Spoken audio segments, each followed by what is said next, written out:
ஆண்டவர் இயேசுவின் நாமத்தில் உங்களை வாழ்த்துகிறேன். எபிரேயர் 13ஆம் அதிகாரம் 15ஆம் வசனம்.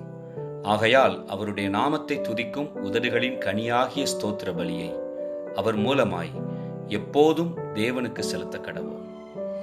எப்போதும் தேவனுக்கு ஸ்தோத்திர பலிகளை செலுத்துவோம் என்று சொல்லுகிற நல் ஆலோசனையை இந்த வசனத்திலிருந்து பெற்றுக்கொள்கிறோம்.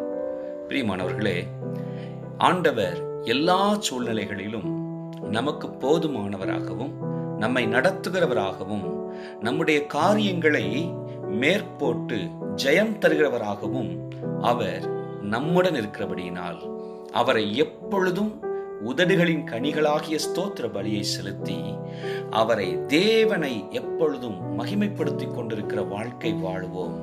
ஆண்டவர் தாமே இந்த நாட்களிலே ஸ்தோத்தரிக்கும் அனுபவத்தை நம்மிலே பெருக பண்ணுவாராக. Praise the Lord.